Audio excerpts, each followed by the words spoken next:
السلام علیکم ورحمۃ اللہ وبرکاتہ۔ محترم دوستوں، امید ہے کہ آپ سبھی خیریت سے ہوں گے۔ اللہ رب العزت آپ لوگوں کو اسی طرح خوش رکھے، کامیابی عطا فرمائے۔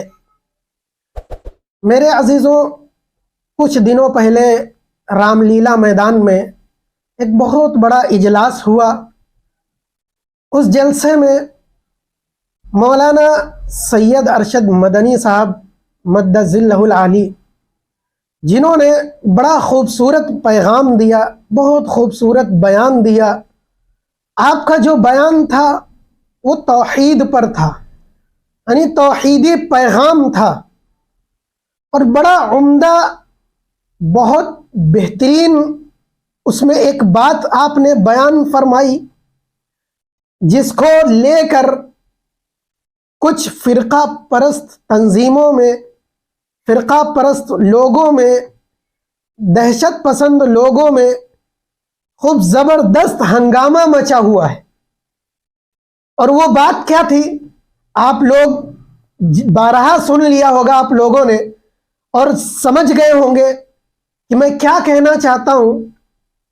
حضرت نے پورے بیان میں جس کو لے کر خوب میڈیا اچھال رہی ہے، وہ بات یہ تھی اوم کے متعلق، کہ حضرت بیان میں فرما رہے ہیں کہ جب دنیا نہ تھی، کچھ نہ تھا، رام نہیں تھے، شیو نہیں تھے، کوئی بھگوان نہیں تھے، تو کون تھا؟ تو آپ نے فرمایا اوم تھا۔ اوم، جس کو ہندو دھرم کے لوگ بھی مانتے ہیں، خوب اچھی طریقے سے مانتے ہیں، اس کی پوجا کرتے ہیں۔ تو یہ اوم، حضرت نے فرمایا کہ یہ زیادہ لوگ نہیں جانتے کہ آخر یہ ہے کیا، اس کے بارے میں بتایا بھی نہیں جاتا ہے، مانتے خوب ہے۔ تو حضرت نے ڈیٹیل کے ساتھ سمجھایا کہ یہ اوم وہ چیز ہے جس کو آپ لوگ بھی کہتے ہو کہ اس کا کوئی روپ نہیں ہے، یہ ہوا ہے، اس کا کوئی رنگ نہیں ہے، کوئی روپ نہیں ہے، اور یہ اسی نے زمین بنایا، آسمان بنایا، اور یہ اوم ہر جگہ موجود ہے، جیسے ہوا ہر جگہ، یہ اوم ہر جگہ ہے، اور اسی کو ہم لوگ خدا کہتے ہیں، اسی کو فارسی والے خدا کہتے ہیں، اور اردو والے کچھ کہتے ہیں، عربی والے کچھ کہتے ہیں، کوئی ایشور کہتا ہے، کوئی خدا کہتا ہے، کوئی اللہ کہتا ہے، اور ہندو دھرم والے بھگوان کہتے ہیں۔ اسی طرح انگریزی میں اس کو گاڈ کہا جاتا ہے۔ اب یہ سارے دھرم کے لوگ الگ الگ طریقے سے اسی اوم کو، اسی ایشور کو، اسی اللہ کو الگ الگ ناموں سے پکارتے ہیں، اور وہ ہے کیا چیز؟ وہ اوم ہے۔ تو حضرت نے فرمایا کہ یہ سبھی اس کو مانتے ہیں، یعنی کہنا یہ چاہا کہ یہ جو آج فرقہ واریت پھیلائی جا رہی ہے نا، کہ ہندو الگ ہے، مسلمان الگ، نہیں، سبھی ایک ہو، سبھی ایک مٹی سے بنے ہو، سبھی لوگ اس دیش کے رہنے والے ہو، سبھی کا خون اس مٹی میں شامل ہے۔ تم یہ کیا گھر جانے کی باتیں کرتے ہو؟ میں تو اپنے گھر ہی میں ہوں۔ تو حضرت نے تو ایک ہونے کی بات کی، ایک پلیٹ فارم پر آنے کی بات کی، لیکن وہ جین دھرم کے گرو جو تھے، انہیں یہ بات ہضم نہ ہوئی، یا یوں کہہ لو، اب ضروری تو نہیں جو دھرم کا ٹھیکیدار ہو اسے ہر بات سمجھ میں آ جاتی ہو، یہ تو ضروری نہیں، انہیں نہیں سمجھ میں آئی، انہوں نے الٹا سیدھا جو کہنا تھا کہہ دیا اور من چھوڑ کر چلے گئے، تو انہیں بات سمجھ میں نہیں آئی۔ میں یہ کہتا ہوں کہ حضرت نے غلط کیا کہا؟ میں آپ کو آج ایک پتے کی بات بتلاتا ہوں، مزہ آ جائے گا سن کے آپ کو۔ جب حضرت توحید کے پیغام کو دنیا میں عام کر رہے تھے، بھیج رہے تھے، تو آپ کو پتا ہے ملک ہندوستان میں صرف 9% لوگ دیکھ رہے تھے، یا مان لیجیے آپ 10%، 10% لوگ دیکھ رہے تھے آپ کے بیان کو، باقی 90% لوگ کہاں تھے؟ 90% لوگ کہاں تھے؟ یہ نہیں سن رہے تھے۔ اب 10% لوگ سن رہے تھے نا، تو میں اپنے تخیل میں بات کرتا ہوں، اپنے تخیل میں، کہ اللہ نے کہا ہوگا کہ یار مزہ نہیں آ رہا، کیا کہا ہوگا؟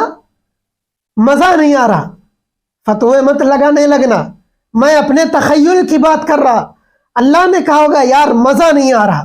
اتنا زبردست پیغام ہے، حق بات نکل رہی، حق بات بولی جا رہی ہے، اس کو ہم پوری دنیا میں کیسے پھیلائیں؟ ہم انسانوں کی بس کی بات نہیں تھی، کیسے پورے ملک میں، پورے بھارت میں، پوری کائنات میں اس بات کو پہنچاتے؟ وہ تو ایشور تھا، اس نے سوچ لیا، جب اس نے ٹھان لیا کہ میں اس پیغام کو پہنچا کے رہوں گا، تو وہ تو ایشور ہے، چٹکی کا کھیل ہے، صرف ذرا سا کن کہا کہ ہو جاتا ہے۔ تو میرے عزیزوں، جب ایشور نے ٹھانا تو کس کو چنا؟ آپ سمجھ گئے ہوں گے، بہت سمجھدار قوم ہے، بہت سمجھدار آج کی جنریشن ہے، سمجھ گئے ہوں گے آپ، اللہ رب العزت نے میڈیا کو چنا کہ بیٹا تم سب کو میں پکڑوں گا۔ 90% لوگ نہیں سن رہے تھے نا، تمہارے ذریعے سے سنیں گے، تم پہنچاؤ گے حضرت کے اس حق بات کو، اس توحیدی پیغام کو تم دنیا تک پہنچاؤ گے ڈیبیٹ کے ذریعے سے، گھنٹوں بیٹھ کر تم چرچے کرو گے۔ لوگوں نے لائیو تو نہیں سنا، اب لائیو سنیں گے ڈیبیٹ کے ذریعے سے۔ جب تم بیٹھ کر چرچے کرو گے پوری دنیا دیکھے گی، محنت تمہاری ہوگی، خرچے تمہارے ہوں گے، وقت تمہارا ہوگا، لیکن پیغام میرا ہوگا، پیغام میرا ہوگا، ساری محنت تم کرو گے، اور اس پیغام کو میں غیر ارادتاً پوری دنیا تک پہنچا دوں گا۔ میڈیا والوں، تم نہیں سمجھ رہے تھے اس بات کو، نہ تم نے چاہا کہ میں اس پیغام کو پہنچاؤں، یہ تو ایشور نے چاہا، ورنہ تمہاری کیا اوقات ہے کہ تم کسی اسلام کی بات کو دنیا تک پہنچاؤ؟ تم تو چھپانے کی کوشش کرتے ہو، تم تو عیب نکالنے کی کوشش کرتے ہو، لیکن دیکھنے میں کیا آیا؟ میڈیا والے اور کچھ فرقہ پسند لوگ، فرقہ پرست لوگ، دہشت پسند لوگ بیٹھے ہیں اور کہا دیکھو دیکھو حضرت کیا کہہ رہے ہیں، ان کے ٹھیکیدار کیا کہہ رہے ہیں، پورا بیان سنا دیا۔ لو بھیا، جو 90% میں تھے، جنہوں نے نہیں سنا، سن لیا پورا بیان۔ اور میں آپ کو بتلا دوں، ان لوگوں سے جو ایسے جاہلانہ دماغ رکھتے ہیں، ایسی کنفیوژن لوگوں میں پیدا کر رہے ہیں، نفرتیں پھیلا رہے، میں ان لوگوں تک اس پیغام کو پہنچاتا ہوں کہ آج کی جنریشن بڑی سمجھدار ہے، وہ سمجھ رہی ہے کہ تم لوگ کون ہو، تم لوگ کیا چاہتے ہو۔ ان کے دماغ اب کھل رہے ہیں۔ دماغ کی بات آئی تو میں ایک بات اور آپ کو پہنچا دیتا ہوں، سمجھ میں آ جائے گی۔ ہمارا جو دماغ ہے نا، جو کھوپڑی کے اندر دماغ ہے، یہ 2 حصوں میں بٹا ہوا ہے۔ اس کا ایک حصہ جو دایاں حصہ ہے، رائٹ حصہ، یہ الگ کام کرتا ہے، اور جو بایاں حصہ ہے، لیفٹ حصہ، یہ الگ کام کرتا ہے۔ اب آپ کہو گے وہ کیسے؟ میں بتلا دیتا ہوں آپ کو۔ جو میرا لیفٹ حصہ، یہ ہمارا منطقی انداز میں کام کرتا ہے، یعنی تنقیدی سوچ رکھتا ہے، یہ زبان کو پڑھنے، دیکھنے، تاریخ کو یاد کرنے، ناموں کو یاد کرنے، اس کا کام کرتا ہے، نام یاد رکھتا ہے، تاریخ یاد رکھتا ہے، باتیں یاد رکھتا ہے، آنکھوں سے دیکھنے کا کام، پڑھنے کا کام، منطقی انداز میں تنقید کرنا، یہ سارے کام کون سا دماغ کرتا ہے؟ دماغ کا کون حصہ کرتا ہے؟ لیفٹ حصہ، الٹا حصہ۔ اور جو رائٹ حصہ ہے، دایاں حصہ، یہ کیا کام کرتا ہے؟ اب یہ جو فکریں جو آئی ہیں، اس میں غور و فکر کا کام کرتا ہے، مسائل کا حل ڈھونڈنے کا کام کرتا ہے۔ یعنی اگر آپ کو کوئی کہہ دے کہ یہ دیکھو مفتی فضیل ایک ویڈیو میں عجیب و غریب بات کر رہے تھے، دیکھو ایسا ایسا بول رہے تھے، تو اب یہ جو آپ کا دماغ ہے، یہ کون سا حصہ آپ کا کام کیا؟ الٹا حصہ، ادھر والا۔ اور جس سے آپ نے بتایا اس نے کہا اچھا ایسا ہے. اب اس کا بھی دماغ کون سا کام کیا؟ الٹا حصہ. لیکن بتانے والے نے جب بتا دیا سامنے والے کو کہ مفتی فضیل نے اس طرح کہا، اور سننے والے نے یہ کہا اچھا ایسی بات ہے، میں تحقیق کروں گا، میں چھان بین کروں گا کہ واقعی ایسا کہا، کیا واقعی ایسا ہے، اگر کہا تو کیسے کہا، انداز کیا تھا، طریقہ کیا تھا، وہ سمجھانا کیا چاہتے تھے، وہ کہنا کیا چاہتے تھے. اب جو یہ جو دماغ کا حصہ کام کر رہا نا، یہ رائٹ سائڈ کا حصہ کام کر رہا، یہ سیدھا حصہ کام کر رہا. تو دماغ دو طرح کے ہیں، دماغ کا جو حصہ ہے یہ دو طرح سے کام کرتا ہے، رائٹ الگ ہے، لیفٹ الگ ہے. تو میرے عزیزوں، ہندوستان کے جو مسلمان ہیں، جو ہندو ہیں، جتنے مذہب کے لوگ ہیں، آج ان کا جو دماغ ہے وہ رائٹ حصہ نہیں کام کرتا، ان کے دماغ کا لیفٹ حصہ کام کر رہا. اسی لیے تو فرقہ واریت پھیل رہی، اسی طرح تو الٹے سیدھے دماغ چل رہے. کسی نے ذرا سی آگ لگا دی، بس ہماری سوچنے سمجھنے کی صلاحیت بالکل ختم ہو جاتی، پاگل ہو جاتے ہیں. کیوں؟ اس لیے کہ سیدھے دماغ کو چھٹی دے کے رکھی ہوئی، سیدھا جو حصہ ہے اسے چھٹی دے دی، آرام کرتا ہے، اور الٹا حصے کو ہم کام میں لگا دیتے ہیں، یہ کام کرنے لگتا ہے.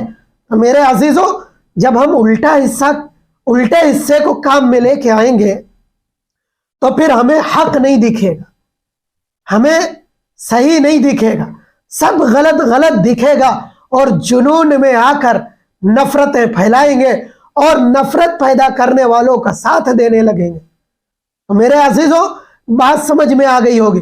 ضرورت ہے کہ ہم سب الٹے حصے کو چھٹی دیں، سوچیں سمجھیں، تنقید کریں، سب کچھ کریں، آپ یاد رکھیں سب کچھ کریں، لیکن پھر آپ رائٹ حصہ بھی استعمال کرو، اس کو بھی کام میں لاؤ.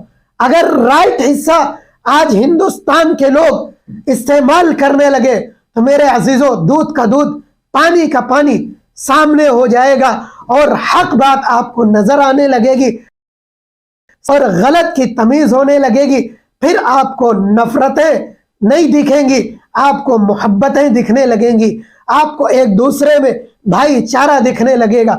تو میرے عزیزوں، جو بات حضرت نے کی تھی وہ توحیدی پیغام تھا، وہ امت کو جوڑنے کی بات تھی، توڑنے کی بات نہیں تھی. یہ فرقہ پرست لوگ یہ اس کو غلط موڑ دے کر، غلط ہوا دے کر، غلط ثابت کر کے آپ کو ورغلا رہے، آپ کے دماغ کو گوبر بنا رہے کہ بس کسی طرح فرقہ واریت پھیلاؤ، لڑائی جھگڑے کرو، اسی میں ان کی گدی گرم ہوتی، اسی کا ان کو پیسہ ملتا ہے.